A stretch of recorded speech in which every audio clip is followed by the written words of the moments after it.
My dear friend, let me tell you something, and I want you to really hear me. You didn't just stumble here. This moment was written into your story long before you even knew how to ask the right questions. You've been carrying weight nobody sees, smiling through pain that never fully leaves, showing up every day with a soul that's been quietly whispering, "I can't keep doing this." I know, because I've been there. I've sat in silence while the world kept moving, wondering if God had gone silent too. But let me say it clear. He never stopped watching you. You weren't forgotten. You weren't passed over. This exact breath you're taking right now, it's part of something sacred. There's something stirring deep in your spirit. Something that's been waiting for confirmation, for a voice to call it out. Well, this is that voice. Not because I'm special, but because I've been broken enough to recognize when the divine steps in. And I'm telling you, something is shifting in your life. Right now. Not tomorrow, not someday. Now. And if you feel something inside you leaning in, pulling you to stay, don't scroll, don't back away. Stay. Because what you're about to hear is not advice. It's alignment. Not motivation. Revelation. If your heart is tired, if your spirit is searching, then this isn't just another video. It's a door. And I want you to walk through it. Before we go further, welcome to the channel. I humbly invite you to do 3 things right now. Like this video, subscribe and join this growing faith family. And drop 777 in the comments, heaven's number. If this word hit your spirit, declare it. God is aligning your life. Let's begin.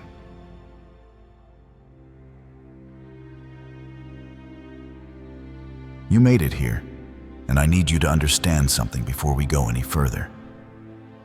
This is no accident. You didn't just click a link, stumble across a video, or let something play in the background.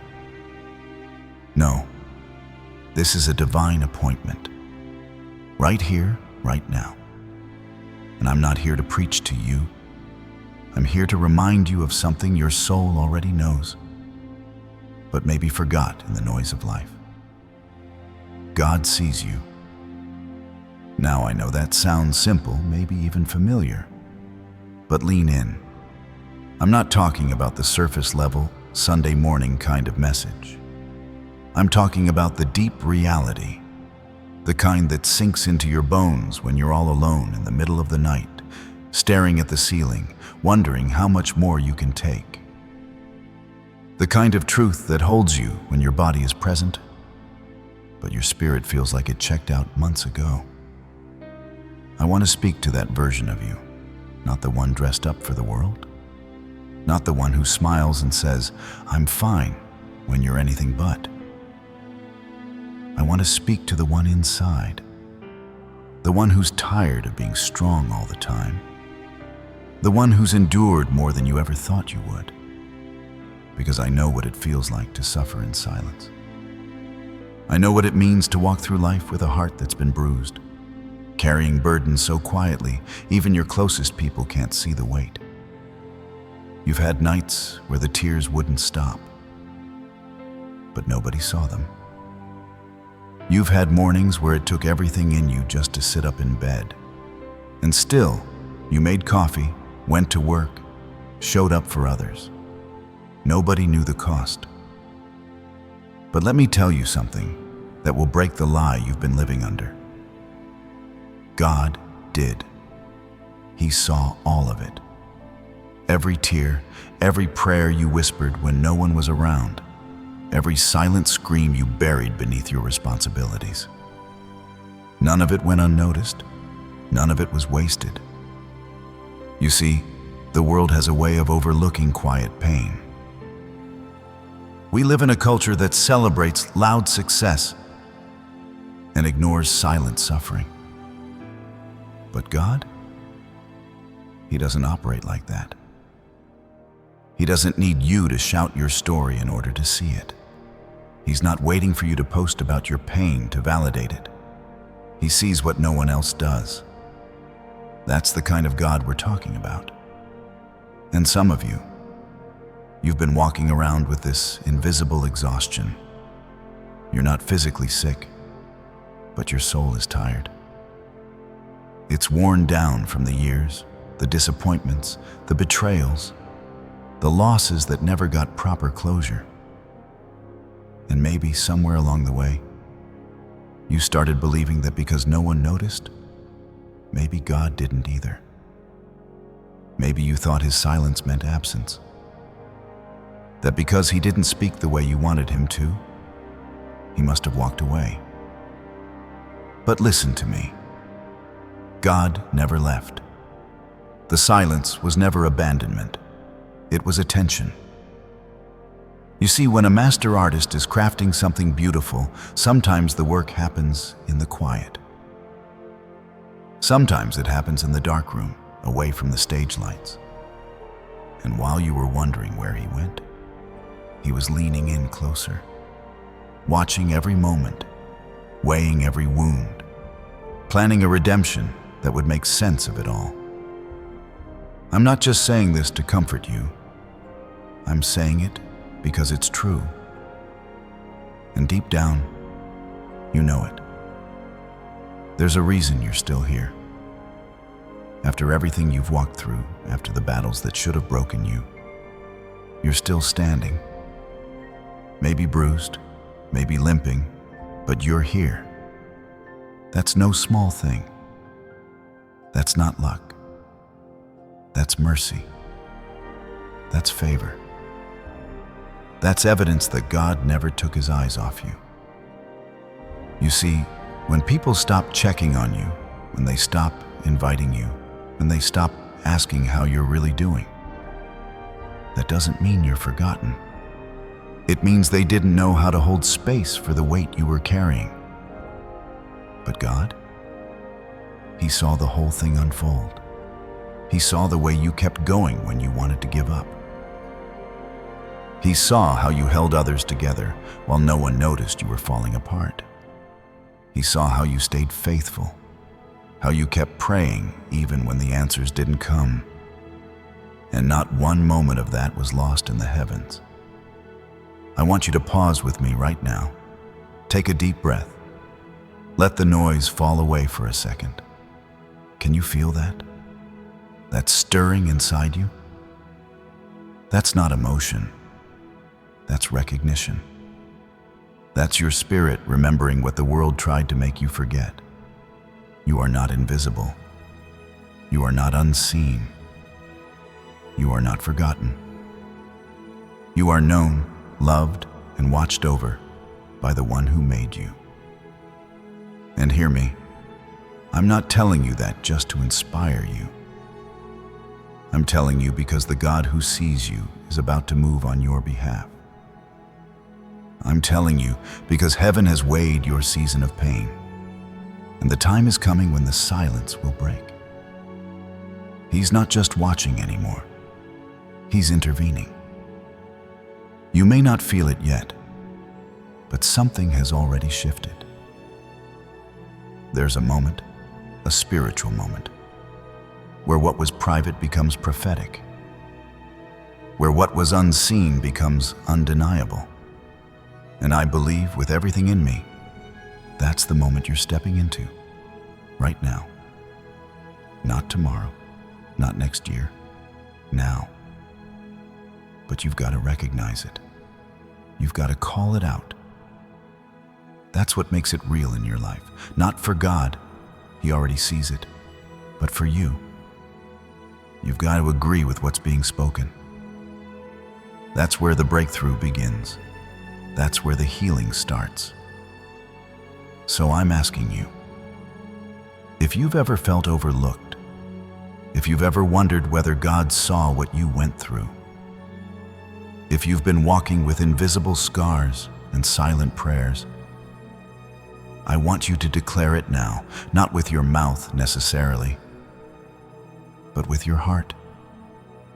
Let it rise in you. Type it, whisper it, shout it if you need to. God sees me. Because once you believe that, truly believe that, it changes everything. It changes how you carry yourself. It changes how you walk through the world. You stop living like a question mark and start living like a declaration. You stop trying to prove your worth to people who never had the eyes to see it in the first place. You were never meant to be invisible. You were meant to shine, not for applause, but because that's what light does. And if nobody told you lately, let me be the one to say it now. You are seen, and your story matters. Maybe you haven't been perfect. Maybe you've made mistakes. Join the club. We all have. But nothing you've done disqualifies you from being known by God. Nothing you've walked through puts you beyond the reach of His hand. In fact, it's the very reason He's drawing near now. Because what you've endured has shaped your compassion, your wisdom, your patience. And none of it, none of it, was wasted. So no, I'm not here to pity you. I'm not here to stroke your wounds or sugarcoat your reality. I'm here to lift your chin, look you in the eye, even through this screen, and say, you were seen the whole time. And now that you know it, you don't have to walk the same anymore. This is just the beginning. But the beginning doesn't happen in comfort. It happens in clarity. The clarity that says, I may not be where I thought I'd be, but I'm right where God can reach me. Now, I want you to carry this with you. The truth that your pain was never unseen, your prayers were never unheard, and your worth was never in question. You were watched, protected, preserved. And today, right here, something new begins. If that speaks to you, if it echoes something in your soul, then take a second. Close your eyes if you need to, and just say it with me. God sees me. Say it until the shame lifts. Say it until the fear loosens. Say it until your soul starts to breathe again. And when you're ready, we'll move forward. Because now that you know God always saw you, it's time to see what He's been preparing all along. You still with me? Good. Then let's keep going. Life has a way of placing us in courtrooms we never asked to be in. You've been there, haven't you? On trial in your own life, misunderstood, misrepresented, and misjudged. People took one moment, one rumor, one half-truth, and built a whole narrative about you. And the hardest part? You didn't even get the chance to speak. They wrote your story in ink you never touched. And in the silence, in the slander, in the storm of it all, you found yourself asking the question we all ask eventually. God, where are you in this? I've been there. I've stood in rooms where my name was being torn apart by people who never took the time to know my heart. I've felt the sting of betrayal from those I trusted. I've heard the quiet rejection in the tone of those who once clapped for me. And if you're over 40, you know what I'm talking about. Because time has a way of showing you both who people really are and who you truly are when the crowd walks away. But listen to me. Being opposed does not mean being abandoned. Being accused does not mean being condemned. You've got to hear me when I say this.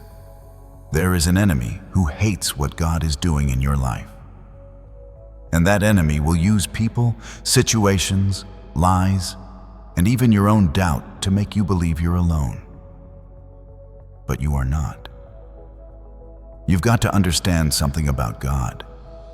He's not like us. He doesn't operate on panic.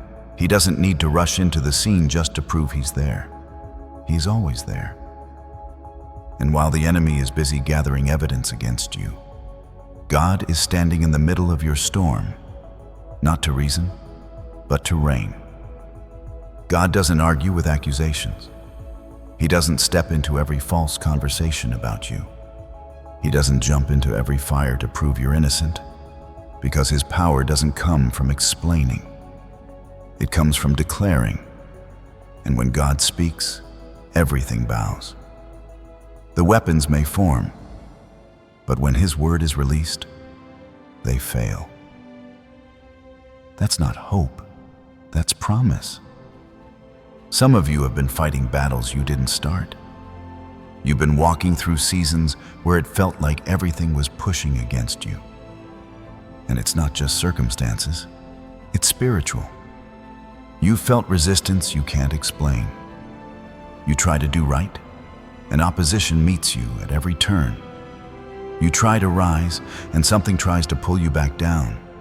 You try to love, and you're met with coldness.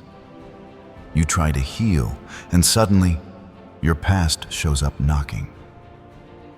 That's not coincidence. That's spiritual warfare. Because the enemy sees what's in you, even when you forget. He knows you're carrying something eternal. He knows your life is bigger than your current circumstance. And if he can't destroy you, he'll try to distract you. If he can't steal your destiny, he'll try to convince you you're disqualified from it. But here's what the enemy keeps forgetting. God already knew the accusations before they were spoken.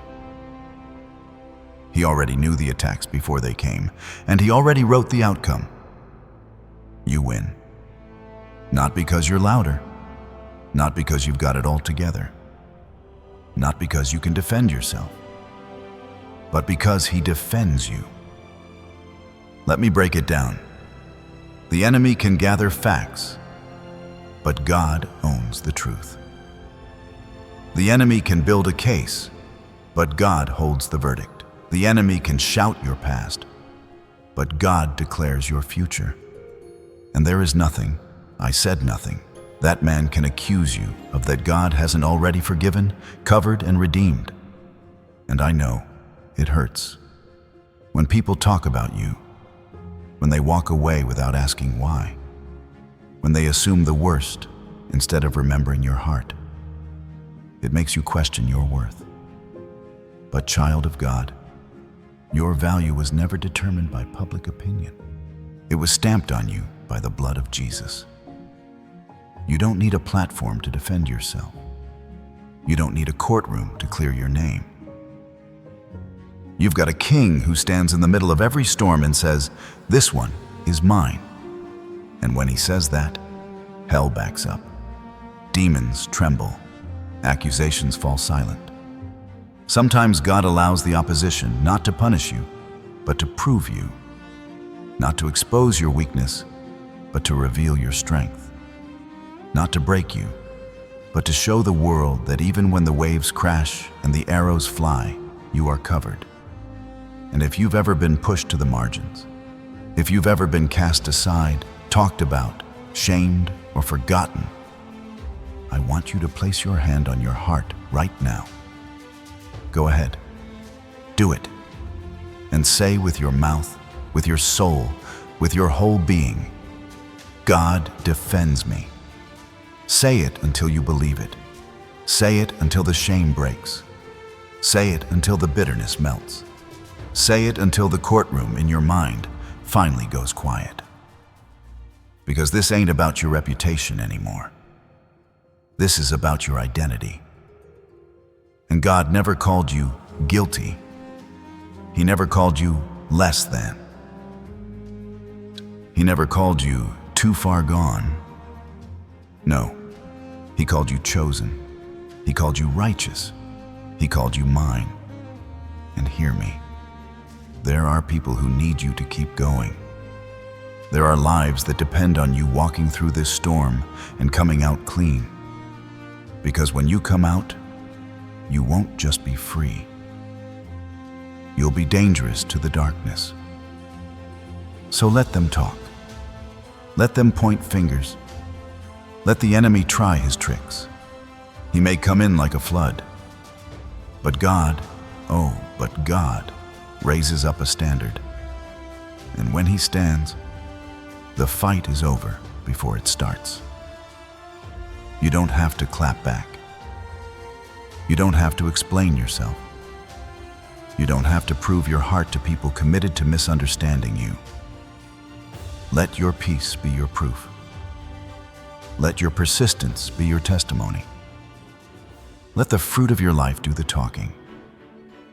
Because the God who defends you will vindicate you in time. Isaiah 54:17 says, "No weapon formed against you shall prosper, and every tongue that rises against you in judgment you shall condemn." This is the heritage of the servants of the Lord. That's not poetry. That's a promise. That's your spiritual inheritance. And you need to start walking like someone who knows it. So the next time the enemy whispers that you're alone, remind him, "My defender never sleeps." The next time shame tries to creep back in, remind yourself, "I've already been covered." And the next time someone tries to define you by your past, look them in the eye and say, "That chapter closed. God's writing a new one now." You are not forsaken. You are not abandoned. You are not a mistake. You are a walking miracle, protected, preserved, and defended by the Most High God. So don't give up in the middle of the battle. Don't walk away when you're just steps from the breakthrough. Your enemy is loud because he's losing. The pressure is heavy because the promise is close. And the storm is violent because the blessing is that big. And when it gets hardest, when it feels like everything is falling apart, that's when your defender steps in.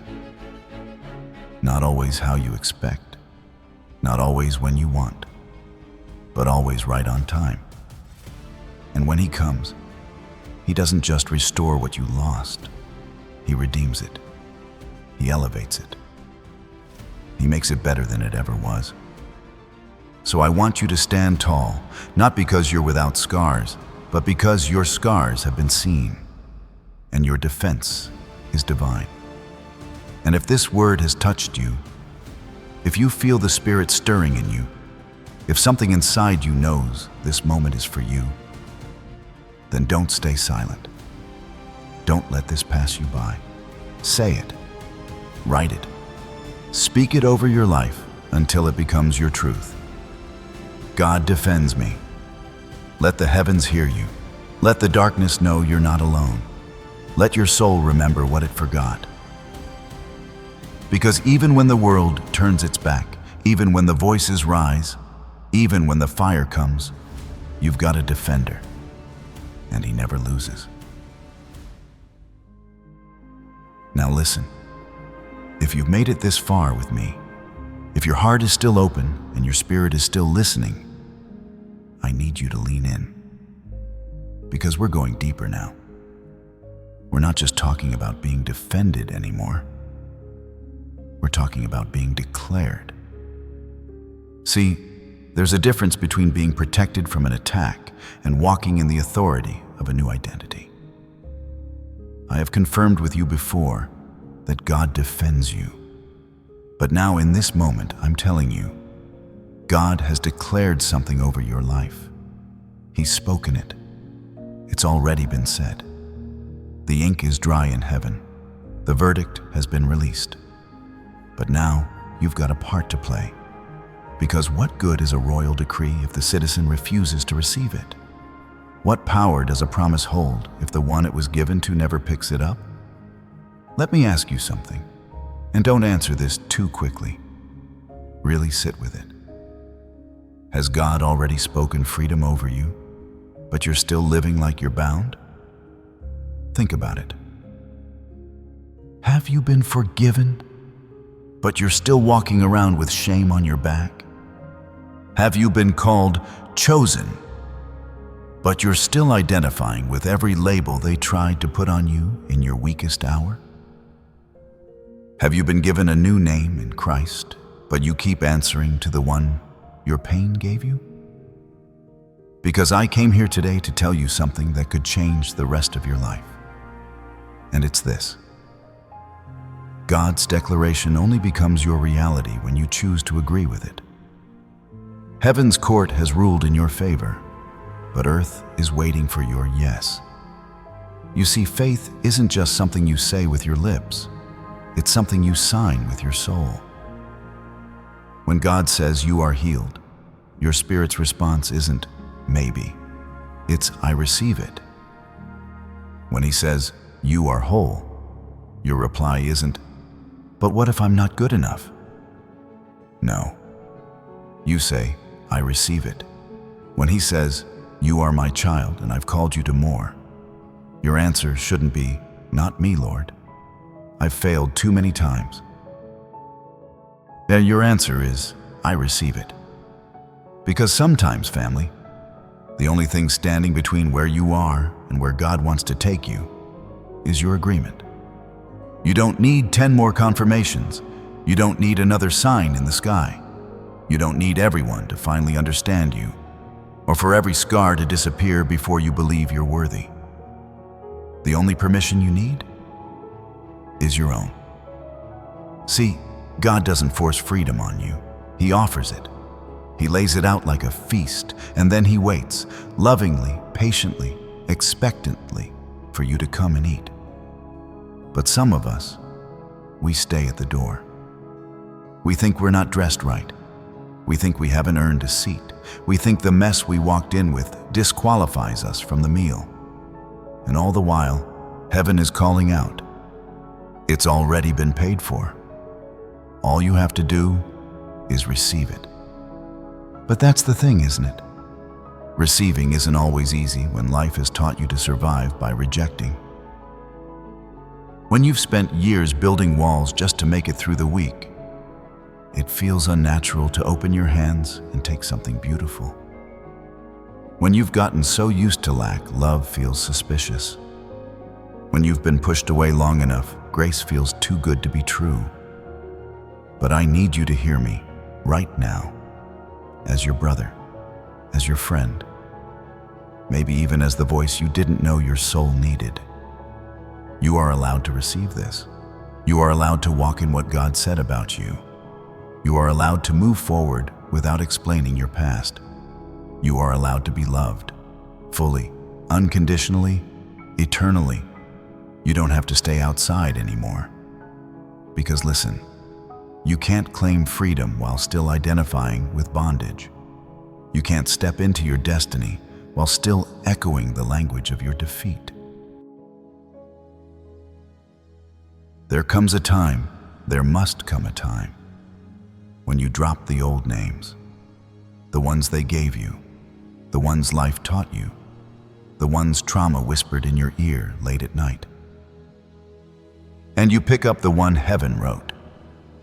You stop saying, I'm just broken, and start declaring, I've been redeemed.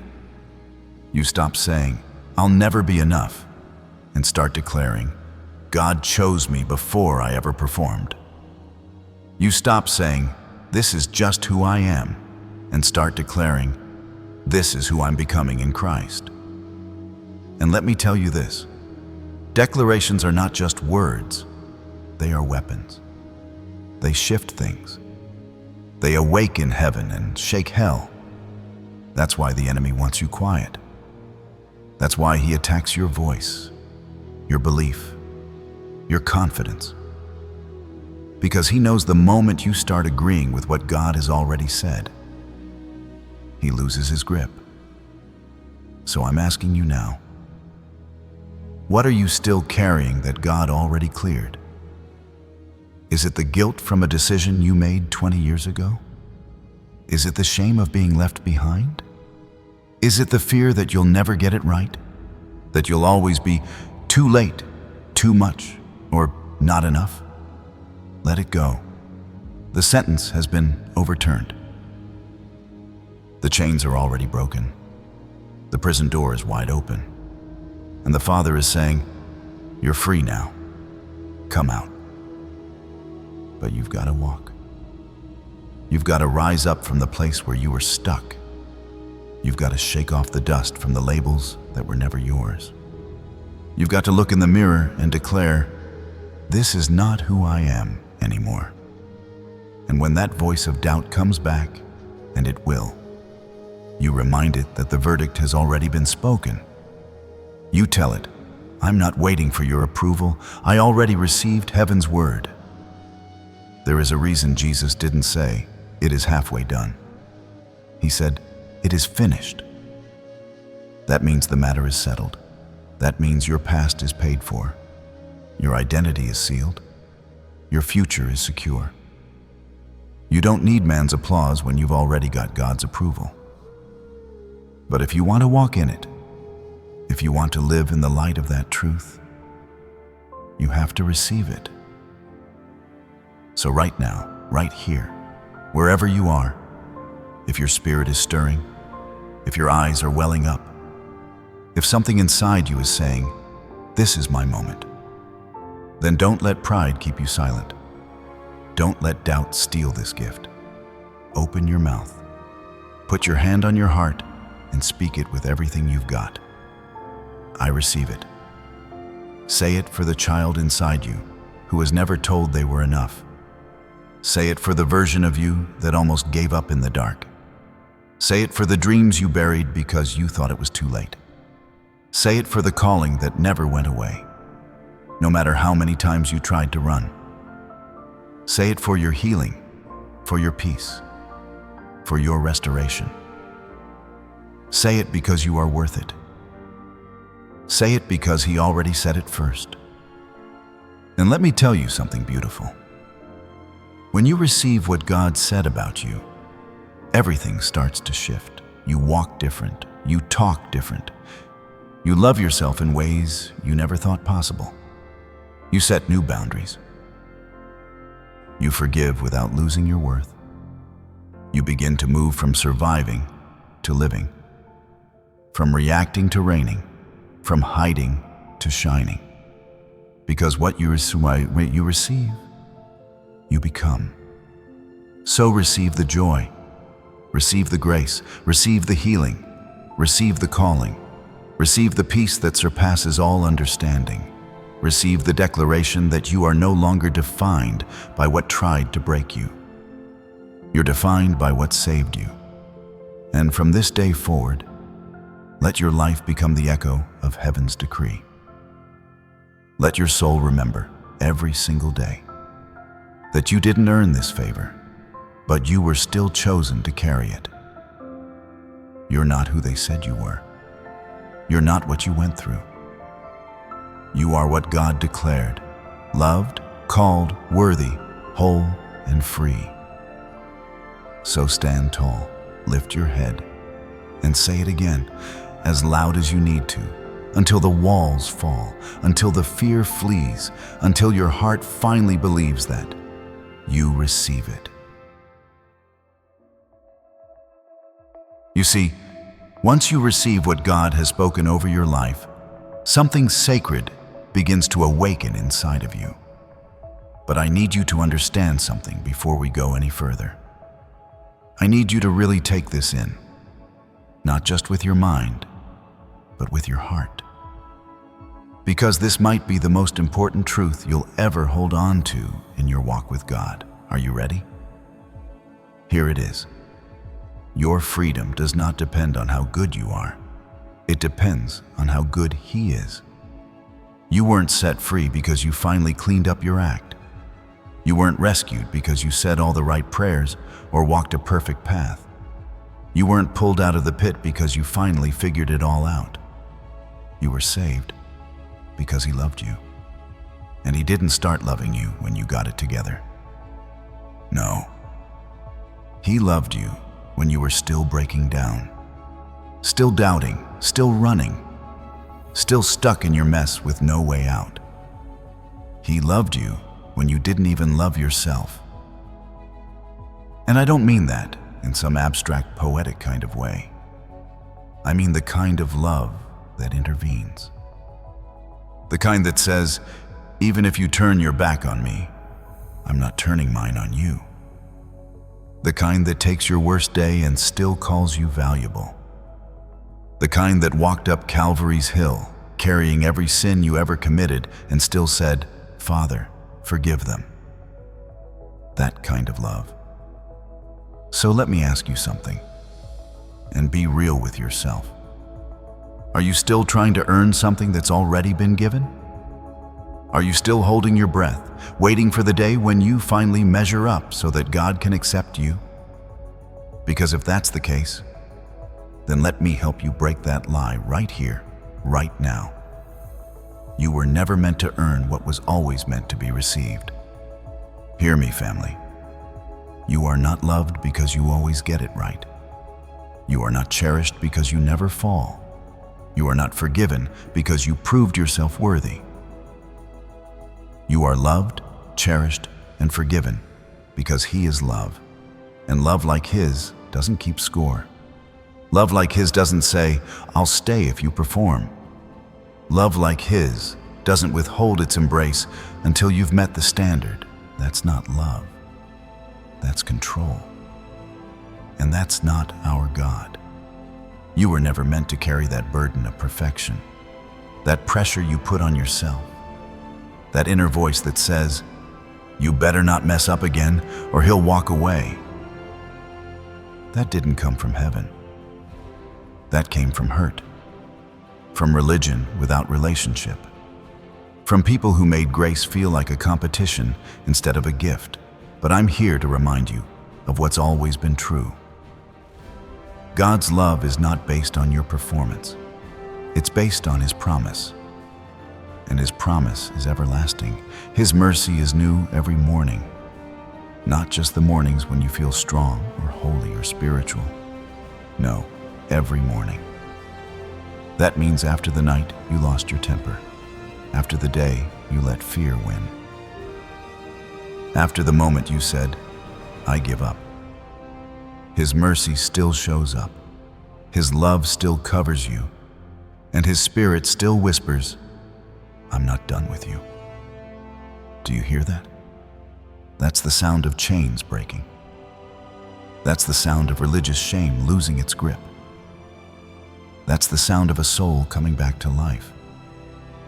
Not because it finally figured everything out, but because it finally realized it was loved all along.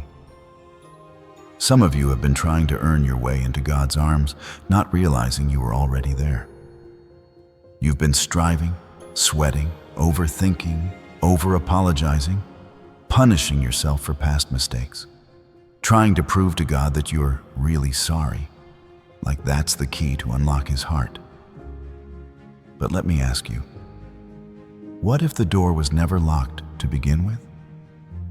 What if He never left? What if He saw the whole story, the failures, the disappointments, the missteps, and still chose you? Still called you? Still said, "That one is mine." You see, that's the radical nature of His love. It doesn't make sense to the world. It doesn't follow human logic. It doesn't operate on a merit system. It's not transactional. It's transformational. And when you truly receive it, when you let that love pour into the places that feel the most unworthy, that's when the real freedom begins. Because real freedom doesn't start with behavior. It starts with belief. You have to believe that His love is greater than your weakness. You have to believe that your value is not diminished by your lowest moments. You have to believe that you are still worth rescuing, still worth healing, still worth loving.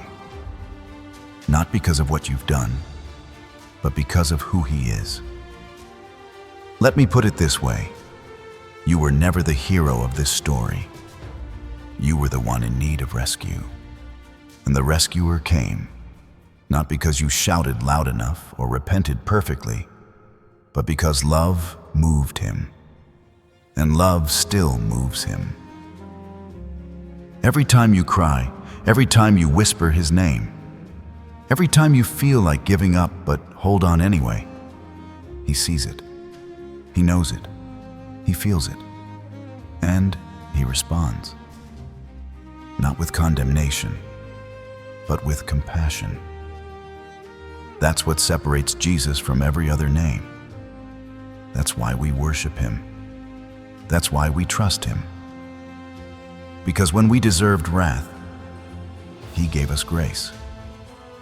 When we deserved silence, he gave us his voice. When we were too broken to climb up to him, he came down to us. And when we had nothing left to offer, he gave everything. So no, your freedom is not something you earned. It's something he paid for.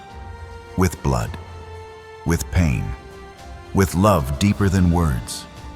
And the moment you truly understand that, the moment you stop trying to clean yourself up before coming to him, and you just fall into his arms as you are, that's when the chains start falling off. That's when religion breaks and relationship begins. That's when shame loses its power and peace takes its place. So stop trying to prove yourself. Stop apologizing for needing grace. Stop waiting until you've fixed everything to feel like you belong. You belong now. In your struggle, in your mess, in your growth. You belong, not because you checked every box, but because he chose you, and his choice was final. Let the record of heaven show you were always worthy of love, not because of what you could do, but because of who made you. Let it echo in your soul until it silences every accusation. You were worth dying for. And if that's true, if the Son of God looked at your life, saw it all, and still said, they're worth it, then what else is there to prove? So I'll ask you one more time, not with pressure, but with love. Will you receive this? Will you lay down the weight of having to be perfect and just let yourself be loved? Will you stop trying to earn what was always yours and just say, thank you, Lord, for loving me this way? Because the truth is, the moment you do, you'll feel it. The shift, the softening, the release. You'll realize that you were never being tested. You were being treasured. You'll feel the walls come down, not just around your heart, but around your very identity. And in their place, you'll hear a whisper, not loud, not demanding, but strong and clear. You are mine, and that's all the permission you need. My friend, can I ask you something real? Something soul deep? Have you ever stopped to wonder, why am I still standing? After everything you've faced, every setback, every betrayal, every season where it felt like life was trying to bury you, why are you still here? Why didn't you fold like they expected? Why didn't the pain finish you off like it did to others? Let me tell you why. Because you were chosen to rise. Not everybody makes it out. Not everybody keeps their head up when life keeps swinging. Some people buckle, some people break. But you? There's something different about you. There's something in you that refuses to die. And I'm not talking about stubbornness. I'm not talking about ego. I'm talking about a divine spark inside you that even darkness couldn't extinguish. You felt it, didn't you? That quiet pull in the middle of your most hopeless nights. The whisper that says, don't give up. Not yet. That wasn't your willpower. That was heaven calling your name. That was the Holy Spirit tugging on your soul, reminding you that your story wasn't over, that your pain wasn't pointless, that your journey, no matter how messy, no matter how delayed, still mattered to God. You might think you've just been surviving, but survival, in this case, is proof of selection. You survived because you were chosen, chosen to rise when others gave in, chosen to carry something heavier than most because God saw that you could hold it, chosen to walk through things that would have broken someone else, chosen to keep going even when you had no applause, no spotlight, and no help. And even when your own voice trembled with fear or exhaustion, something inside you kept pushing. Something inside you kept whispering, "There's more. Don't stop here." You may not have recognized it in the moment. You may have confused it for your own strength. But let me tell you plainly, it wasn't just you. It was God's hand. It was divine fire that wouldn't let you settle. It was grace that kept you breathing. It was favor that shielded you from what should have destroyed you. And now, standing on the other side of everything you've been through, I need you to see it clearly.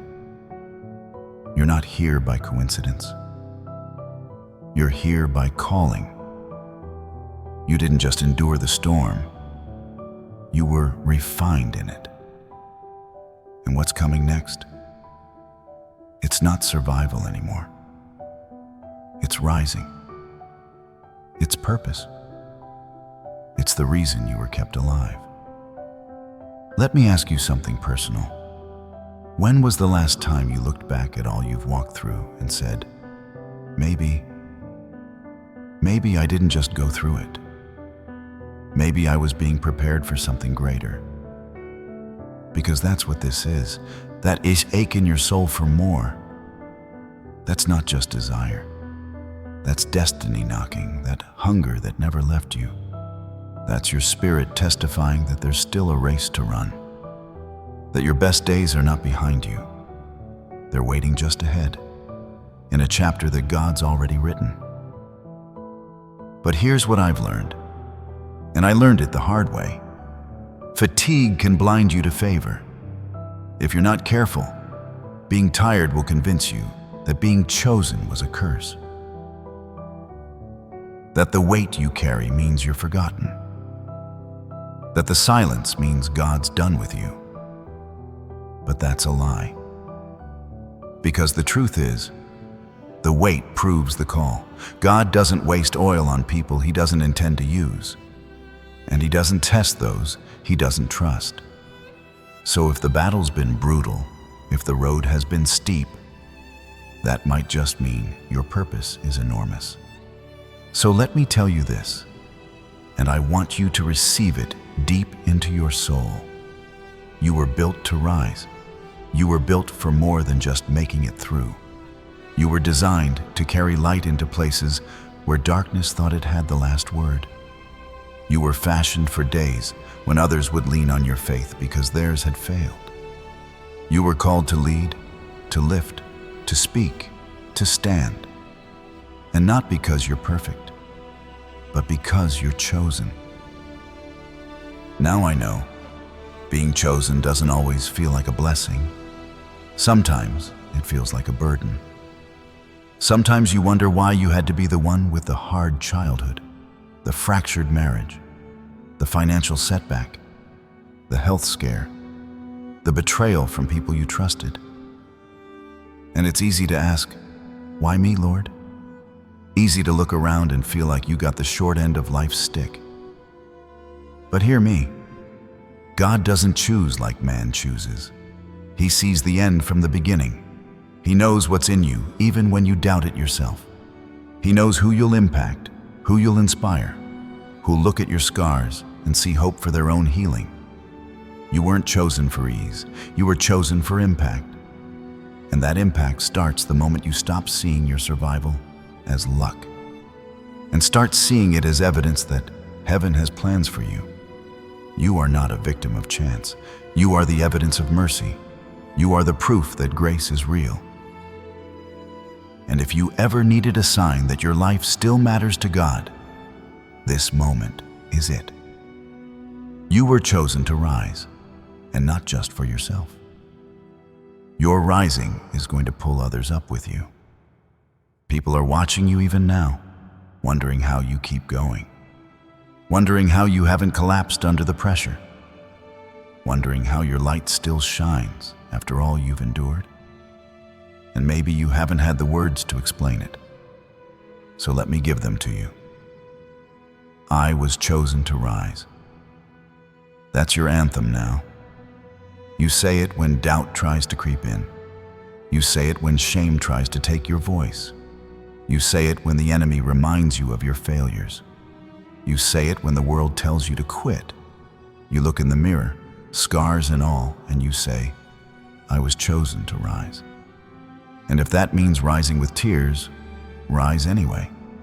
If that means rising slowly, trembling, uncertain, do it anyway. Because God isn't looking for perfection. He's looking for agreement. And if all you've got is a little faith and a willing heart, He can work with that. So if this word is stirring something in you, if you feel the weight of what I'm saying resonating in your soul, then right here, right now, I want you to speak this over yourself.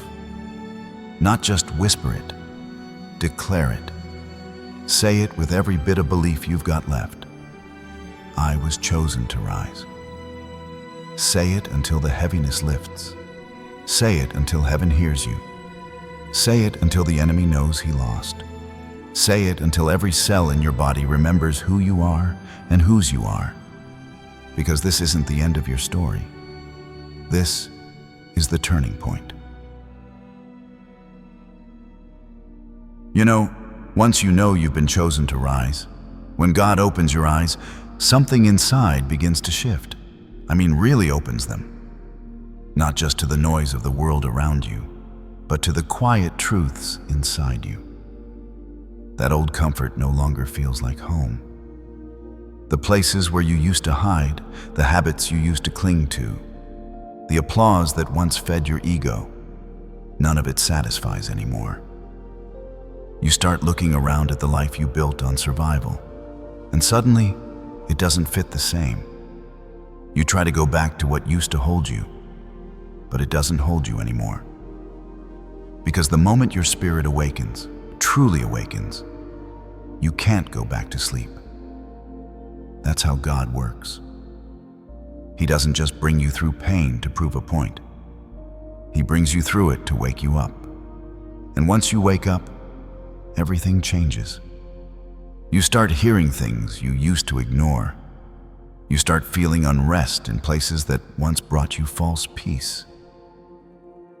You can be in a room full of people and still feel distant because your soul is no longer attached to what used to be. That's not confusion. That's transformation. And it's sacred. You see, spiritual awakening doesn't always come with fireworks, ADN, hallelujahs.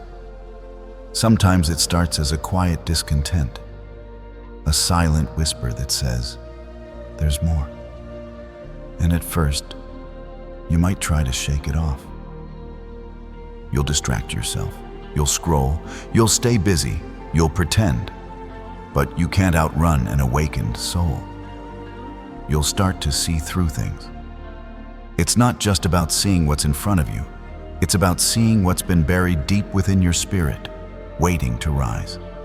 It's about those divine moments when the veil is lifted, when heaven leans in and whispers something eternal into your soul. And in that moment, often silent but unshakable, you begin to see with clarity that doesn't come from the flesh.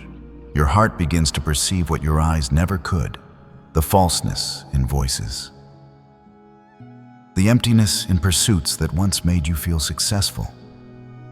The atmosphere shifts, not because your situation changed, but because your perception did. And there comes a moment, clear as day, when you realize, I can't go back. You feel it in your bones, in your breath, in the rhythm of your heartbeat. Because once your soul wakes up, it won't let you sleepwalk through life anymore. It demands truth. It demands purpose. It won't settle for survival when it was made for destiny. You might still try. Oh, you might give it a shot. Return to the familiar places, speak the same rehearsed lines, Step back into the role you used to play. You might try to play small again, shrinking yourself to fit back into boxes you've already broken out of. You might attempt to silence that voice inside that keeps calling you higher, that gentle yet persistent whisper that keeps disrupting your comfort zone. You might even revisit some old habits, reconnect with some old crowds, step into old routines, thinking maybe, just maybe, you can blend in again, pass through unnoticed. But something within you won't allow it. It will feel off. It will feel wrong. And that something is your soul, now awakened, now alert, whispering, "We don't belong here anymore." You're not being dramatic. You're not being difficult. You're simply becoming. You see, when God begins a new work in you, He doesn't just adjust your direction, He reorders your appetite. What used to taste sweet starts to turn bitter. The shows you used to watch, the jokes you used to laugh at, the circles you used to crave, they just don't feed you anymore. The conversations that once entertained you now feel hollow, like echoes of a language your soul no longer speaks. The goals that once drove you now feel shallow, too small for the person you're becoming. And it's not because you're broken, it's because you're blooming. Your soul is waking up, stretching out, learning to breathe in the atmosphere of heaven. And once the soul wakes up, it will never again find peace in chains. It was not made for confinement, it was made for communion. Let me ask you something real, because you're not here by accident. You didn't just scroll and stumble onto this message. You didn't press play just to pass a moment. Someone drew you here. Something divine is stirring even now as you listen. There's a soft ache in your chest, a pull on your spirit. Can you feel it? Have you felt the shift? That strange, uncomfortable, undeniable shift. That restlessness that rises like a wave in quiet moments, where the life you used to live no longer fits the shape of who you are becoming. If you know what I'm talking about, then I need you to lean in and listen close. That's not confusion. That's clarity in disguise. That's not weakness. That's alignment. It's heaven realigning your heart with its original rhythm. It's God letting you feel the discomfort of old places so you won't settle there anymore. It's the Spirit showing you, gently but firmly, that you've outgrown the former version of yourself. You've expanded spiritually, and you can't force yourself to shrink again without damaging the very soul that God is restoring. And while that realization is sacred, let's be honest, it's also deeply lonely. Awakening doesn't come with a celebration. There's no crowd clapping for you when you choose purpose over popularity. There's no parade when you start to leave the shallow waters and head into the deep. You might lose some people. You might feel misunderstood, even by those closest to you. You might feel like you're standing on an island between two worlds. The old life you once knew and the new one you're not quite sure how to walk in. But let me remind you of something eternal. Every time Jesus called someone forward, He didn't say, "Come when it's easy." He didn't say, "Well, come when they approve." He said, "Come, follow me."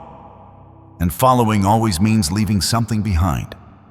So here's what I need you to understand deep down in your spirit. If your soul feels unsettled right now, if you feel like you're standing in the tension between what was and what's coming, then you are not lost. You are not broken. You are not crazy. You are being called. That tension you feel, that restlessness, that divine discontent, that's the sound of your soul waking up. And once your eyes have seen the light, you can't pretend to be satisfied in the dark. Once you've tasted purpose, the flavor of distractions fades quickly. Once you've encountered truth, the lies feel louder, more jarring, because they no longer fit in the space your spirit is growing into. This isn't rebellion. This isn't emotional instability. This is revelation. You're not failing. You're transforming. You're not falling apart. You're falling into alignment. You're not behind. You're being set apart for something greater than you imagined. And I want you to understand something sacred right now. God never awakens a soul without preparing a path. He doesn't expose you to more just to torment you with what you can't have. No. He opens your eyes so you can walk in power. He wakes your heart so you can walk in authority. The ache you feel, it's not punishment. It's purpose pulling you forward. It's the divine hand of God saying, "Come higher, come deeper, come home." So stop pretending you don't feel it. Stop trying to numb it. Stop downplaying the vision that God is birthing in you just to keep others comfortable. Stop telling yourself you'll wait a little longer before you fully surrender. Stop living half awake just to avoid confrontation. Because here's the truth your spirit already knows. You can't go back. You might attempt it, but it won't work. You might try to mimic the old patterns, but your heart won't find rest. You might say the right things to fit in, but your soul will be screaming, "This isn't us anymore." And it's not supposed to be. Because what you're experiencing isn't a phase. It's not a spiritual mood swing. It's a transformation. And transformation always requires surrender. It means burning the old maps. It means walking by faith, not familiarity. It means saying with trembling but conviction, "I am not who I was. And I'm not going back there just to keep peace with people who never truly saw me in the first place." Remember the Israelites? They wanted to go back to Egypt, not because Egypt was better, but because it was familiar. The known can be comfortable even when it's killing you. Don't confuse familiarity with faithfulness. Just because something is predictable doesn't mean it's ordained. You were made for more. And if that more makes you feel like an outsider, then so be it. That means you're no longer living by cultural expectation, but by divine identity. You're no longer being defined by trends, but by truth. You are being refined for something eternal. Let me say this with love, but with conviction. There is no room for compromise in your calling. You can't water down your walk with God just to avoid being misunderstood. You can't dim your light just to make others feel comfortable in the dark. You can't bury your purpose just because it makes someone else uneasy. That's not humility. That's hesitation. And hesitation is how destiny dies slowly. So if you feel like you're in transition, if your soul is unsettled, if your old life feels like clothes 2 sizes too small, praise God. That's what rebirth feels like. That's what becoming who you were born to be feels like. It's awkward. It's tight. It's disorienting. But it is holy. You are standing on sacred ground, not because everything around you is perfect, but because something deep within your soul is beginning to rise.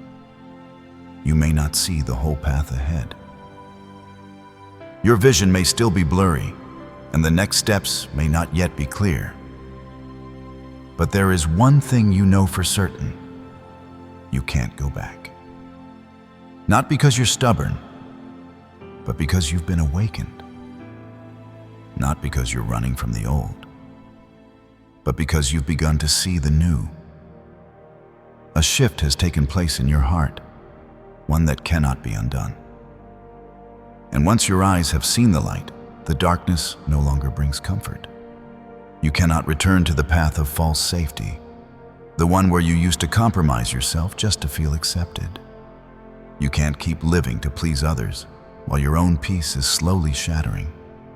You can no longer bury the gift God placed inside you just to make others comfortable with their own silence. And you can't pretend that there isn't a fire burning inside of you. A fire that God Himself lit. A fire that longs for the sacred, the real, the life-giving. You belong to God now, fully, irrevocably, eternally. And when you truly belong to Him, the world begins to lose its grip. The applause doesn't matter like it used to. The approval doesn't taste the same. The temptations lose their power. The old wounds begin to close. The old lies begin to fade.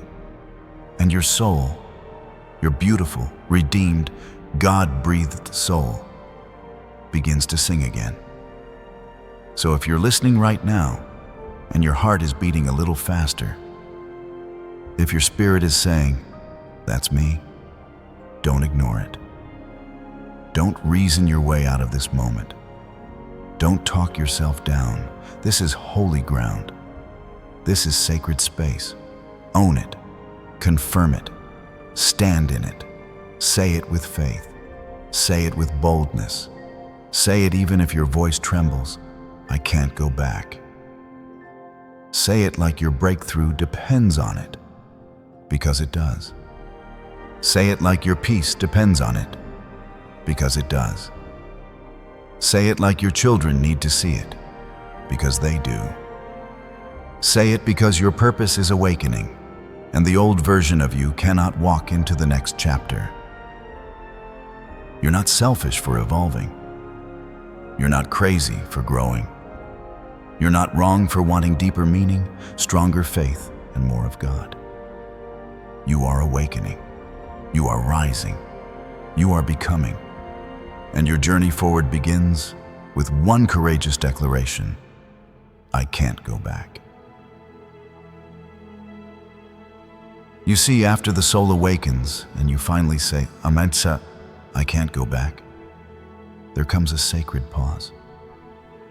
A moment where you look at yourself, not the version others created, not the one you tried to be for survival, but the real you, the one God always saw. And for the first time in a long time, you start asking, who am I really? There comes a moment in every life when the past begins to feel too heavy, and the names you've carried, some whispered, some shouted, some silently worn like invisible weights, begin to lose their meaning. Maybe you've reached that moment now.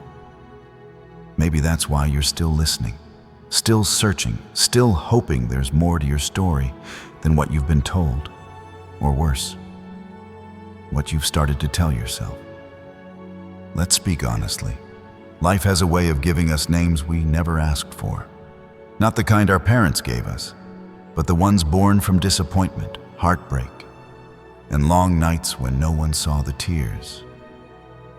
You may have been called weak, difficult, a failure, too emotional, too old, not good enough. And though no one may have said it outright, their actions confirmed it. People walked away, doors closed, you were overlooked, underestimated, passed by. And over time, those names sank in. Not all at once, but gradually, like dust settling on a surface. Until one day, you woke up and looked in the mirror and didn't recognize the person staring back. Have you ever paused long enough to ask yourself, whose voice shaped the way I see myself today? Was it a parent who never affirmed you? A spouse who made you feel invisible? A boss who only saw what you lacked? Or maybe it was your own inner critic, formed from years of trying to be everything for everyone. It happens to all of us. The world tries to name you based on your performance, your past, your pain, but none of those voices have the authority to define you. Only the one who created you does. And he never called you by your wounds. He calls you by your worth. Now, I want you to take a breath. Let that sink in. You are not the sum total of your mistakes. You are not your job title, your bank account, or the opinion of the last person who rejected you. You are not stuck in a role someone assigned to you long ago. You are more, so much more. And maybe you've forgotten that. Maybe life's demands distracted you. Maybe you stopped believing in who you were because it was safer to just keep surviving. But friend, God didn't bring you this far for you to simply exist in someone else's shadow. He's calling you, yes, you, to remember who you are and reclaim the name heaven gave you. You see, this isn't about reinventing yourself. It's about rediscovering who you already are in God's eyes. There is nothing to fabricate, only something to uncover. You were fearfully and wonderfully made. Before the labels, before the failures, before the losses, you were already chosen, already seen, already loved. That's the truth you've got to return to now. But let me ask you something. Have you been living as if that's true? Or are you still walking around like you're wearing old clothes that don't fit anymore? Old guilt, old roles, old habits, old shame? Are you still defining yourself by a season that's already passed? Maybe the season of your divorce, or the time you lost the business, or when your children drifted away, or that year you lost yourself trying to hold everyone else together. And here's the thing. You might have walked through the fire, but the fire didn't name you. The divorce didn't name you. The layoff didn't name you. The silence, the setback, the scar, none of them get the final say. Only God does. And when He speaks over your life, He doesn't say rejected. He says redeemed. He doesn't say broken. He says beloved. He doesn't whisper failure. He declares faithful. That's the identity He's handing you, if you'll dare to receive it. But sometimes the hardest part is agreeing with it. Because you've been rehearsing the old names so long, the new ones feel foreign. You've spent decades proving yourself, hiding your flaws, pushing through your pain, that restored, chosen, anointed. Those don't feel like they belong to you. Not yet. But what if they did? What if God has been waiting, not for you to change who you are, but for you to finally accept who you've been all along in His eyes? Let me ask you this. When was the last time you saw yourself the way God sees you? Not as a mistake, but as a miracle. Not as a disappointment, but as a divine design. Not as a victim, but as someone equipped with purpose. Because whether you realize it or not, you've been walking with royalty in your veins.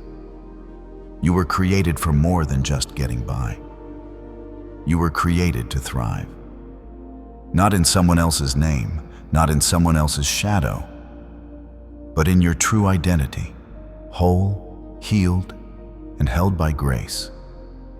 And this next part of your journey, it requires a new agreement. Not with the world, not with your past, but with God. He's already declared who you are. The question is, will you receive it? Will you stop replaying the old tapes and start living in the truth of your calling? Will you let go of the script you memorized from pain and lean into the new story God is writing through your healing? This is your moment, not to start over, but to start true. This is not about pretending to be someone new. It's about embracing who you've always been when the noise quiets down and the soul speaks honestly. So I want you to pause and breathe again. Let your shoulders drop. Let your heart open. And ask yourself quietly but clearly, what names have I been answering to that I need to release? Are you still answering to not enough? Still answering to too late? Still wearing the name forgotten? Because if you are, then today is the day you lay them down. Not in bitterness, not in fear, but in peace. You're not going back to who you were. You're not staying stuck in a name that never belonged to you. You're rising into the name He gave you. And that name, it's not earned. It's bestowed. It's given from love, not based on performance. And the more you walk in that name, the more peace begins to flow. The more confidence returns. The more grace begins to flood the places where shame used to live. Now listen to me. I know this isn't easy. Some of you have lived decades under the weight of other people's words. Some of you carry names spoken over you by people who should have protected you. That's a real wound, but your healing begins the moment you say, I don't belong to that anymore. And if your heart's been quietly whispering, yes, while I've been speaking, I want to invite you to say something out loud. Something simple, but something powerful. Say, I receive who God says I am. That's it. Because this is a sacred moment. A moment where the old names fall off like chains. A moment where the mirror shifts, not to reflect what's been, but to reveal what is. A child of God, chosen, whole, redeemed, with nothing to prove and everything to live for. So walk like it. Walk like someone who knows who they are. Live like someone who no longer agrees with condemnation. Speak like someone who carries the name Beloved written across their soul. And when the old names try to creep back in, when guilt whispers, when fear knocks, when regret tries to replay its script, you remind yourself, I have been renamed. I have been reclaimed. I am not defined by what hurt me. I am defined by the one who healed me. You don't have to carry the weight of old labels anymore. You don't have to defend yourself. You don't have to earn your worth. You just have to agree with what's already been spoken. He calls you His. That's the beginning and the end of it. Now go ahead, breathe again. Let it in. Let the truth wash over you. You are no longer answering to the names life threw at you.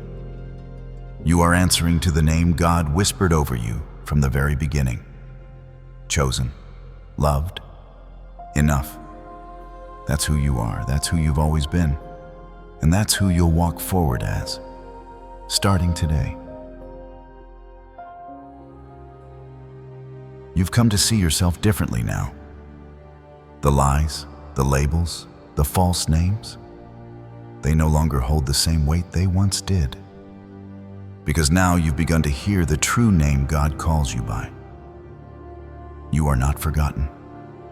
You are not abandoned. You are chosen.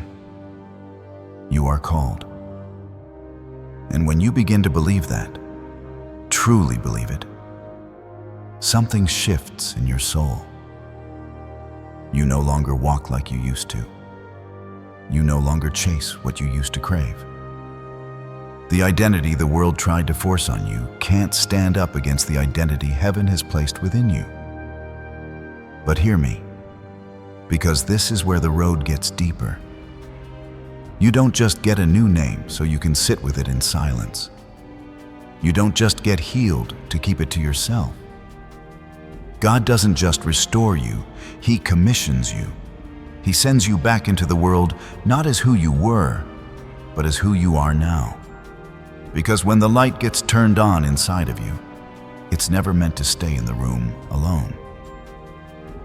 Now the question becomes, what will you do with that light?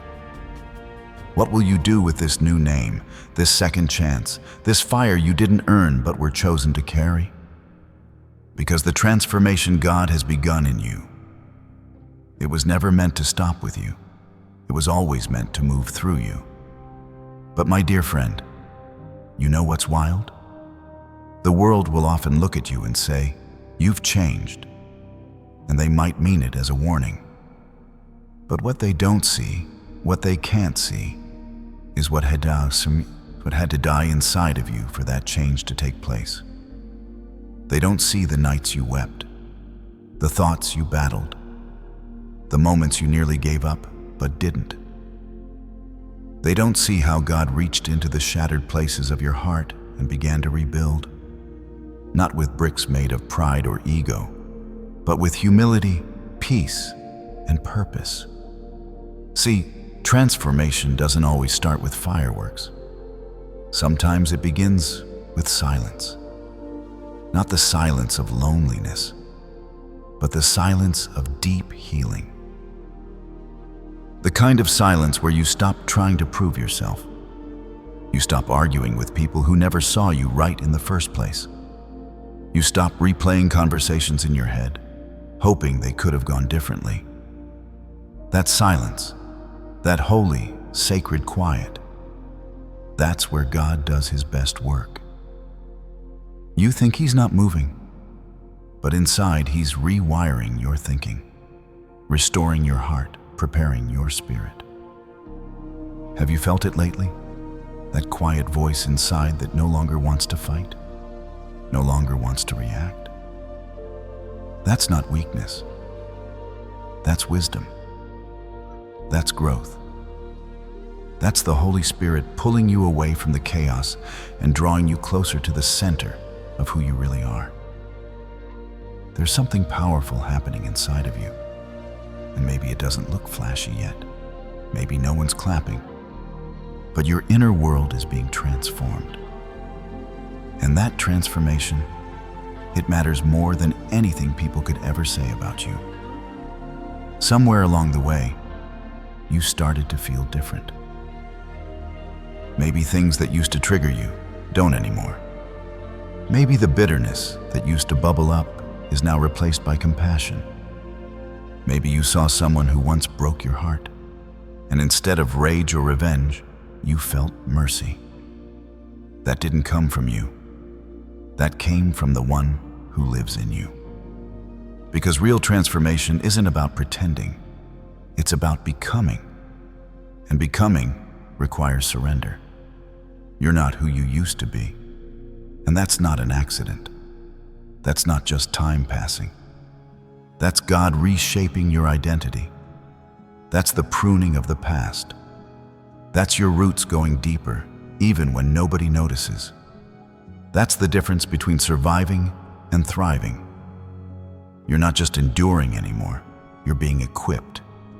Because when God transforms you from within, he's not just giving you peace. He's preparing you for purpose. Can you feel that slow softening of your spirit? That shift in your heart that no longer needs the last word? No longer needs validation from people who never deserved your trust? That's what it feels like when you're maturing in the Spirit. You don't chase approval anymore. You walk in truth. And you know what? The quieter your soul becomes, the louder God speaks. Let me ask you something. Do you still think the way you used to think? Or have your thoughts begun to change? Do you find yourself pausing where you once reacted? Do you notice peace in moments where panic used to live? If you do, then you're in the middle of holy ground. You're standing in the presence of transformation. And I want to honor that in you. I want you to know that's not small. That's not insignificant. That's evidence of the Spirit alive and active in your life.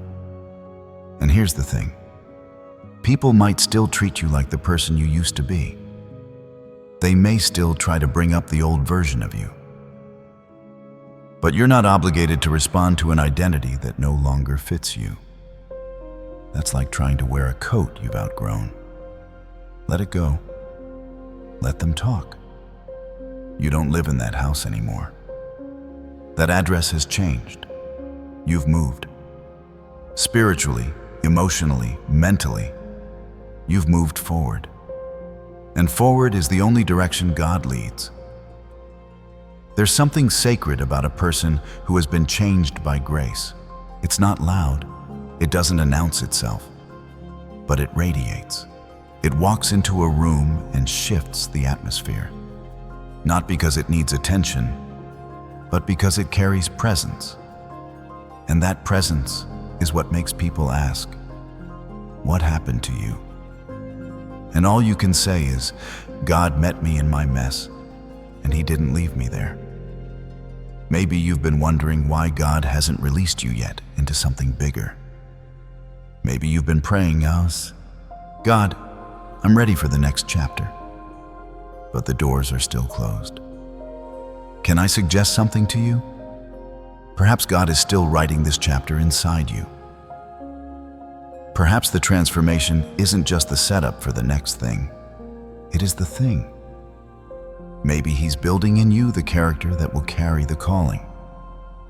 Because listen, a title without integrity is a trap. An opportunity without preparation is a burden. So God, in His mercy, does the slow work. He takes His time with those He loves. He polishes in secret before He places in public. He roots you in hidden places, so that when the spotlight hits, you don't collapse under the weight of attention. That's why your process matters. That's why your inner healing matters. That's why the transformation within is not optional. It's essential. You've cried enough. You've questioned yourself enough. You've lived under shame long enough. Now is the time to acknowledge that God is doing something beautiful in you. Don't rush past it. Don't minimize it. Don't downplay your healing just because it's not loud. Slow healing is still healing. Quiet deliverance is still deliverance. Internal growth is still growth. And here's a truth you need to hold on to. God didn't bring you this far just to make you feel better. He's not a bandage God. He's a restoring God. He heals with intention. He renews with direction. And what He's rebuilding in you isn't a replica of who you were. It's the revelation of who you were always meant to be. So, take a moment and look inward. Not with fear, not with regret, but with hope. Look at the way your heart has softened. Look at the way your thoughts have matured. Look at the way you now long for things that feed your spirit, not just your ego. That's not a coincidence. That's a calling. That's the fingerprint of heaven on your soul. That's the evidence that the old you is gone and the new you is rising. Do you feel it? Do you recognize it? That gentle, persistent nudge that says, "You're being called higher." That's God. That's Him saying, "You've grown here, now let me take you further." That's Him reminding you, "What I started in you, I will finish." And if you've been waiting for a sign to trust this process, this is it. Let today be the day you embrace that you're changing. Let today be the day you celebrate progress, even if no one else sees it.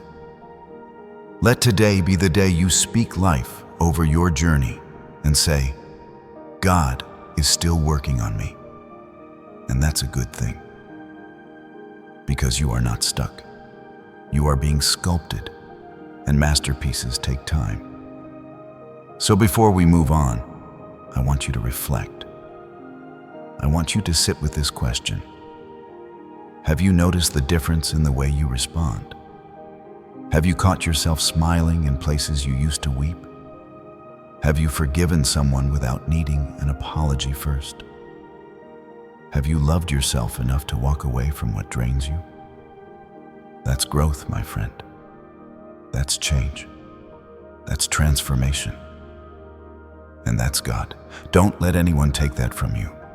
Don't let anyone rush you through it.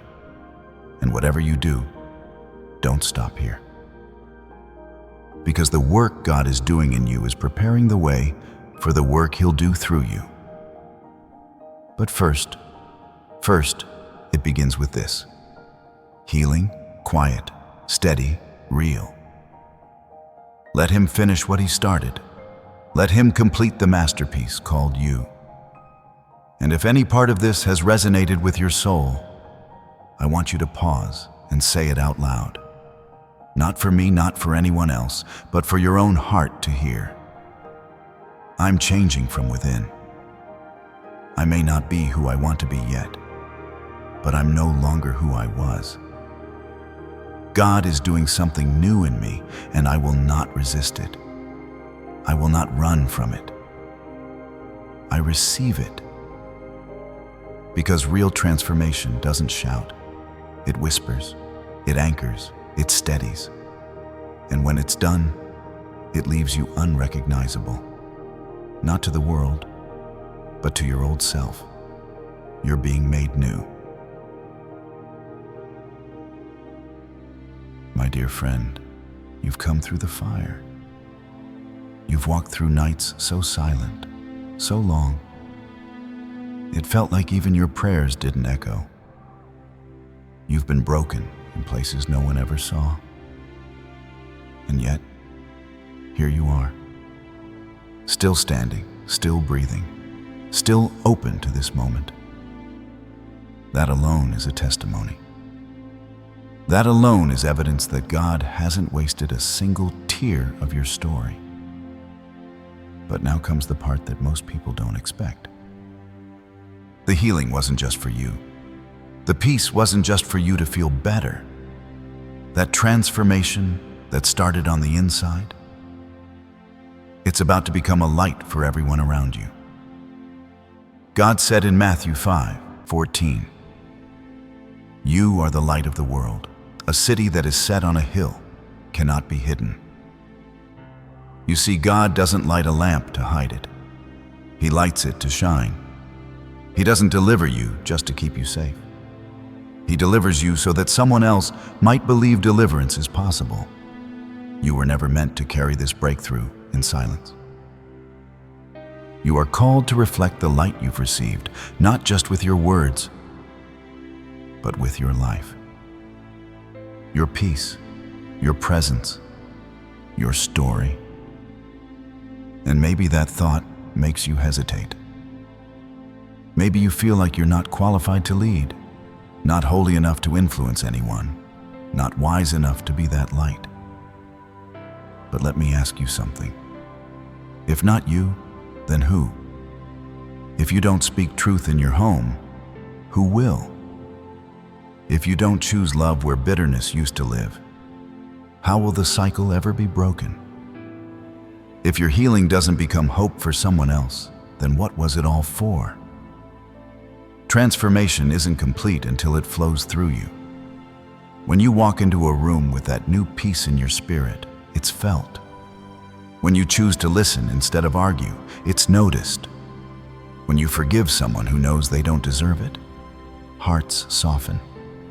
You don't have to preach from a pulpit. You don't have to shout scripture on the streets. You just have to live your truth so clearly, so freely, so faithfully, that those still lost in the dark start wondering if maybe, just maybe, there's light for them too. Let me tell you a story. There's a woman I once met in a small church in Georgia. Her name was Evelyn.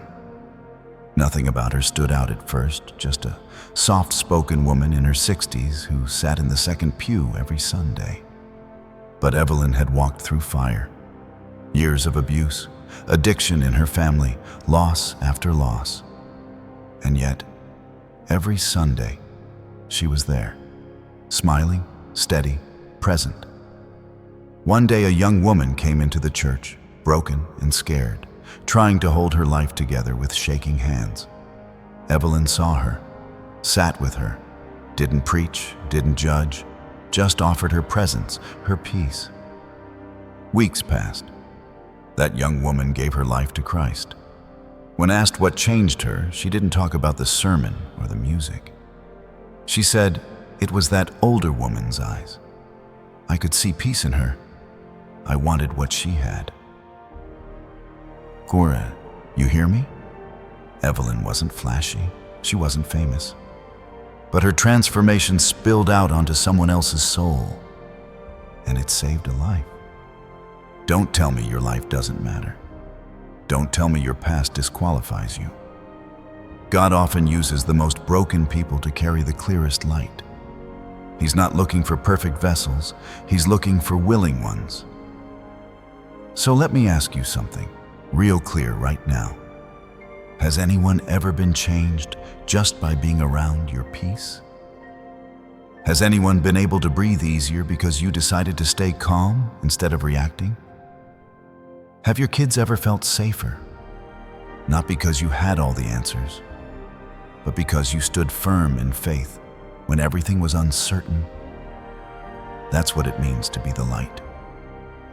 And don't think it stops with strangers. No. This light is meant to first shine in your home, in your marriage, in your family.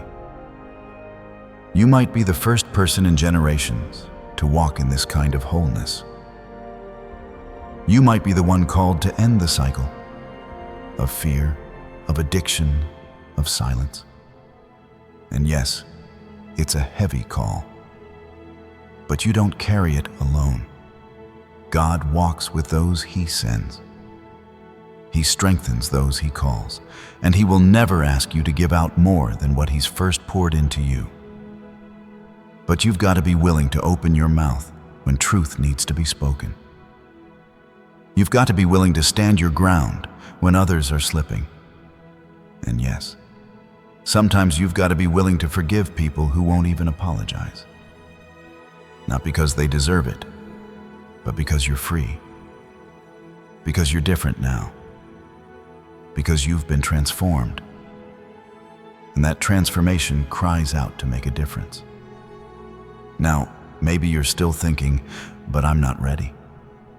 Maybe you feel like you need to get your life together a little more before you can be used. But let me tell you, God has always worked through process. Moses wasn't ready. David wasn't perfect. Paul was a persecutor before he was a preacher. If you're waiting to be perfect, you'll never step into your purpose. And maybe you're asking, but what if I try and no one listens? That's not your responsibility. Your job is obedience. God handles the outcome. You're not called to change hearts. You're called to show up in love, in truth, and in power. So let me ask you this one more time. If you don't rise and be the light, who will?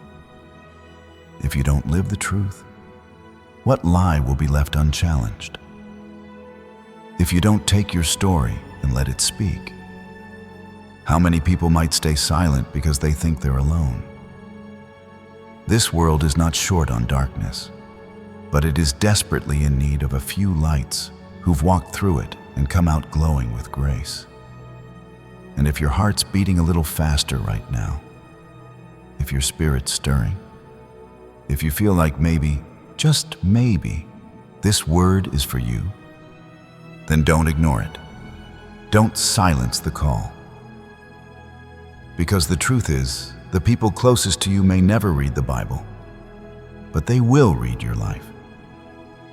And you might just be the only version of hope they ever see. If you're ready to let your life shine, if you're done hiding the transformation, if you're saying, God, I'm willing, use me, then say it, right now.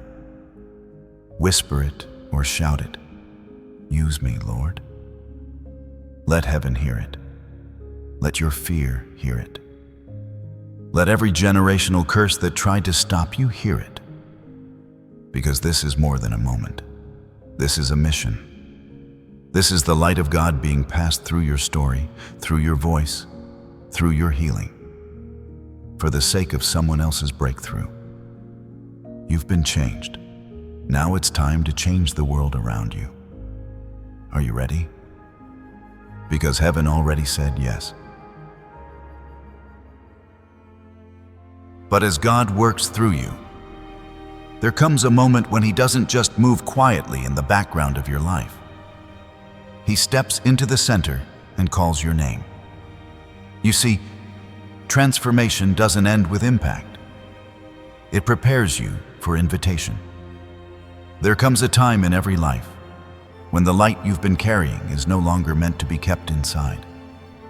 When everything you've walked through, everything you've healed from, everything God has worked within you, begins to rise to the surface, not to shine for applause, not to impress the world, but because your moment has come. Not just a moment to feel inspired, not just a moment to listen, but a moment to step in. After all the inner healing, after the tears you've cried in silence, after learning to forgive those who never said sorry, there comes a divine pause, a holy stillness. And in that stillness, God leans in and says, "Now, will you come fully into what I've prepared?" You've been the light in your home. You've spoken hope into tired souls. You've let your scars become stories that others can cling to. But now, it's not just about who you've helped. It's about where you're headed. You've felt Him move in your past. You've seen Him work through your wounds. You've sensed Him near in the silence. But this right here, this isn't about the background anymore.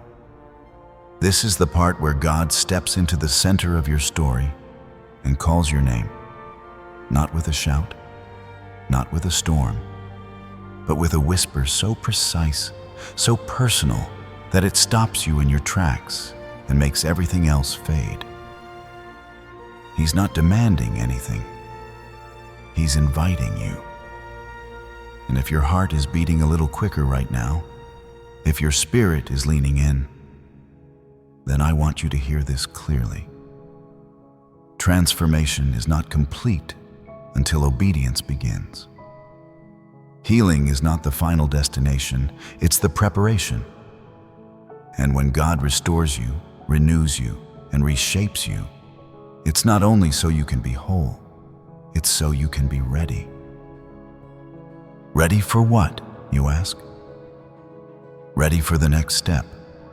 Ready to carry what He's poured in you into the places He's prepared for you.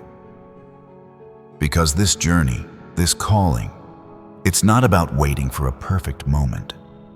It's about recognizing a holy one. And this moment, right here, is holy. You see, we spend a lot of time asking God for clarity. Show me a sign, Lord. Confirm it through someone else. Give me peace before I move. And while He is gracious, while He's patient with our questions, there does come a time when He simply says, "Now, go, step in." And He's not doing it to pressure you. He's doing it because the window is open. And that window, my friend, won't stay open forever. I don't say this to frighten you, but to awaken something in you, to stir the place in your soul that's been quiet for too long. Because destiny doesn't always arrive wrapped in comfort, and purpose rarely knocks twice. There are moments in life when silence can cost you something sacred, and there are doors that, if not opened now, may never open again. The door God has placed in front of you at this very moment. It doesn't require your perfection. It doesn't ask that you erase your past. It's not waiting on a flawless resume or a checklist of qualifications. No, it's far more personal, far more intimate. It only asks for one thing: your yes. Just your willingness just the quiet courage in your trembling heart, just the faith to take one step, even when you can't yet see the whole path. This isn't weakness. It's the sacred beginning of something eternal. No one else can offer it for you. No one else can walk through that door in your place. It must come from you, from your spirit saying softly but boldly, "I'm willing." That one word, yes, may feel small on your lips, but in heaven, it echoes like thunder. And that's all God is waiting for.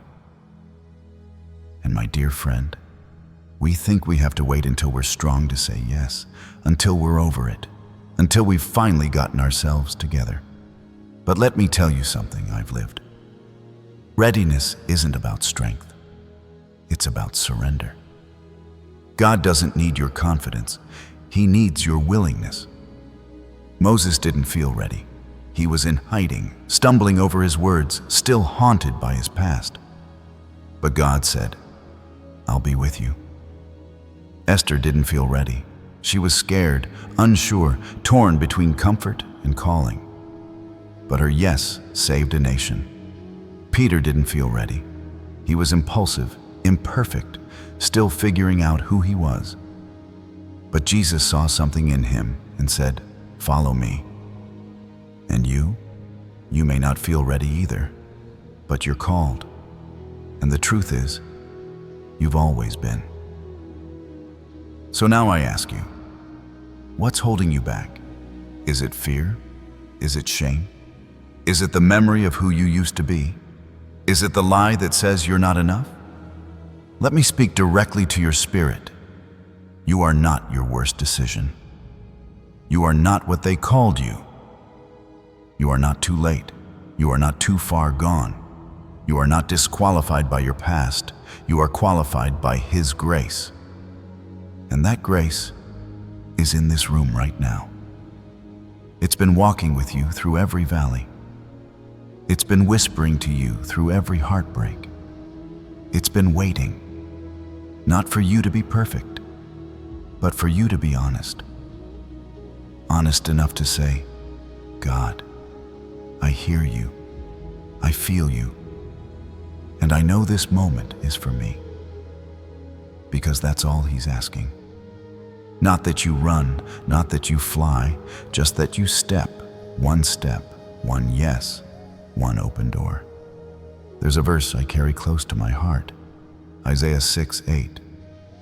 Then I heard the voice of the Lord saying, "Whom shall I send, and who will go for us?" And I said, "Here am I, send me." That was Isaiah's moment, a holy moment, a divine pause, and he didn't wait until everything made sense. He didn't wait until his fear vanished. He just responded. Can you feel that same question echoing in your spirit? Whom shall I send?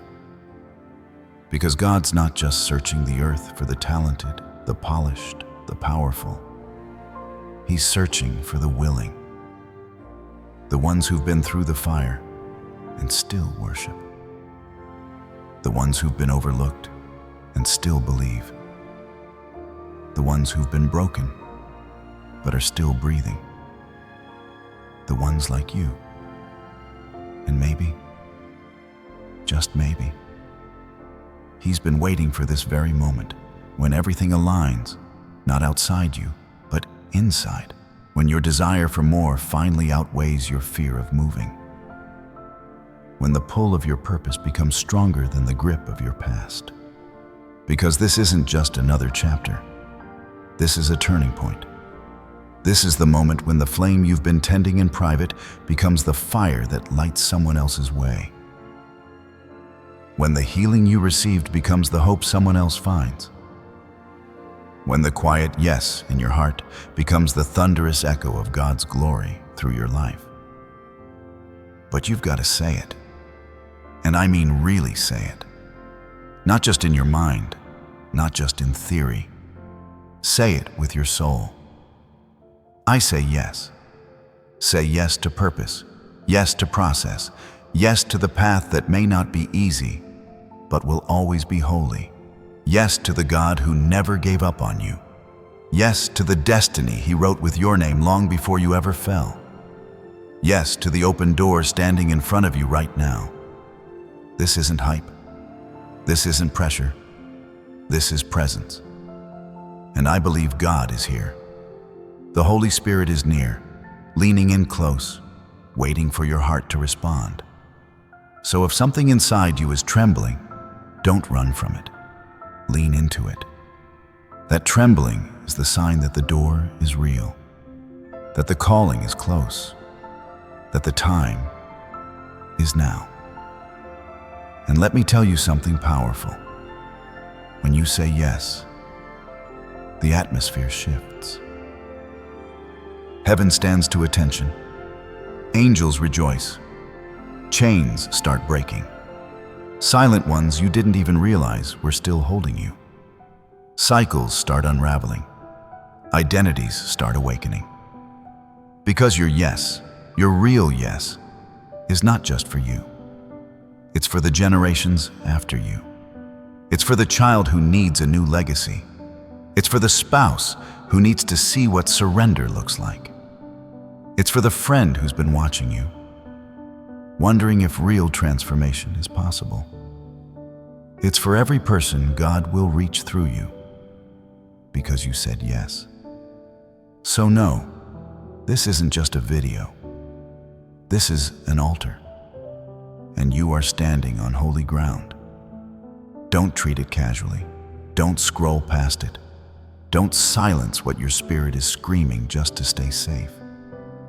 This is your moment, and all of heaven is leaning in, asking one question.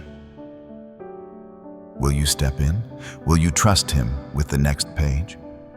Will you leave behind who you were and walk into who He's calling you to be? Will you be the one who says, "Here I am, Lord. Use me, send me, shape me, lead me"? Because if you will, everything changes. If you say yes, a new chapter begins. Not because you're ready, but because you're willing. So say it. Whisper it through the tears. Type it in the comments if you have to. Shout it in the room you're in. Say it until the fear breaks. Say it until heaven hears. I say yes, and I promise you, He'll meet you right there. Because this door, this sacred, open door, it's yours. And the handle, it's on your side. Will you open it? Will you step in? He's waiting. There comes a time in every journey when you stop. Not to run, not to hide, not even to gather your thoughts, but to finally step forward. This is that moment. Not because the road behind you doesn't matter, but because what's in front of you now requires your full heart. The truth is, you've seen enough, felt enough, and survived enough to know that something in your soul has been shifting. Quietly, slowly, but undeniably. And if you've made it to this point, if you're still listening, then this isn't just another part of a message. This is holy ground. This is where the tears you've cried in silence meet the promises God has whispered to you in secret. This is where your pain becomes your altar, your past becomes your testimony, and your surrender becomes your strength. So pause with me. Let the world grow quiet for a minute. Let the noise of regret hush. Let the voices of guilt and not good enough be silenced. Now place your hand over your heart. Not as a gesture of performance, but as a posture of readiness. This is not about being emotional. It's about being honest. And if something inside you is saying, "This is for me," then I invite you right now to close your eyes if you feel led, or simply lean in and say these words with me, not just as a recital, but as a holy offering. Lord, I've heard, I've seen, and now I choose to believe. Say it again, slowly this time. Let it settle. Lord, I've heard, I've seen, and now I choose to believe. Not believe in a perfect life, not believe that I'll never struggle again, but believe that you, God, are still writing my story, that I'm not too broken, that I'm not too late, that I am not disqualified, that I am not abandoned. Let your heart hear this now. I am not a victim, I am chosen. Yes, you are. You've been marked, not by what people said, not by your failures, but by the fingerprints of a God who never gave up on you. Say it with me. I will not live under accusation. I will live under heaven's affirmation.